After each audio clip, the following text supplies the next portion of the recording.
Welcome, Dr. Tim O'Neill, Omega Chiropractic. A little fun fact for you on a nice sunny day. It's allergy season, people. I know either you or somebody you know is suffering from allergies. Okay, so I'm going to throw out some tips out there on how to stave off these allergies during this season, because they're not fun. First one, avoid the outside. Just avoid your allergies altogether. Now, I know that stinks because it's finally sunny out, but you're going to help yourself along by keeping those to a low level so you're not full of fluid in your head and real groggy and everything. So avoid that as much as possible. If you do go outside, what I want you to do immediately when you get home, put those clothes into the washer. Take them off. Don't put them with your other dirty clothes. Don't throw them on the bed or on the floor. It's full of those, say you're allergic to tree pollen, it's full of those pollen still. Get them in the wash right away. Get them washed. After you do that, pop in the shower.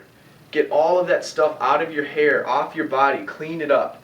Alright? If it's sticking to you, you may still wipe your hands or something like that. Make sure to get it off there as best you can. Alright? The shower's going to do that.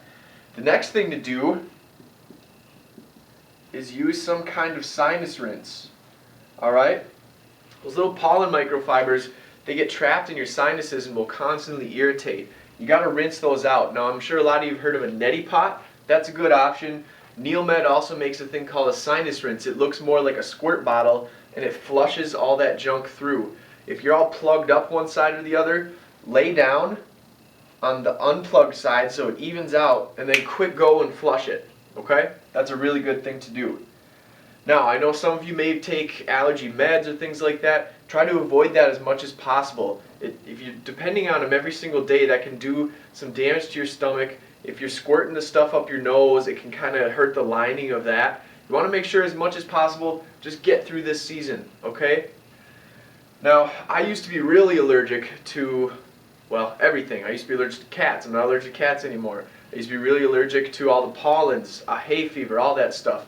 I still have a little bit to all those things, but since I've been getting adjusted and working my diet really well, my body self-regulates. Essentially, an allergy is a body having a strange reaction to something that really should be normal. Tree pollen's all around us. Why should we be allergic to that? Doesn't make a lot of sense. At some point, you develop a reaction, and that's what's going on. It's not a normal thing, okay? Eating correctly will help cleanse your body. Getting adjusted will help your body self-recognize itself, okay? It helps balance it all out. It's a really, really cool phenomenon to have this happen. I'm the first-hand experience of that, okay? So, first off, avoid. Get those clothes washed. Shower. Rinse it out. Essentially just cleanse yourself off of it. And then, basically, get your body in a better self-recognition state so it doesn't give this reaction. That's the long-term answer. These are the short-term ones, okay? For all you allergy sufferers out there, I feel your pain, alright? I know what you're going through. It's not fun, okay? If you have questions, please call me or any other people who you think may be able to give you some answers for any of this stuff. I want you to have a great summer. I don't want you to suffer, alright? So do these things and get yourself back on track. Have a great weekend.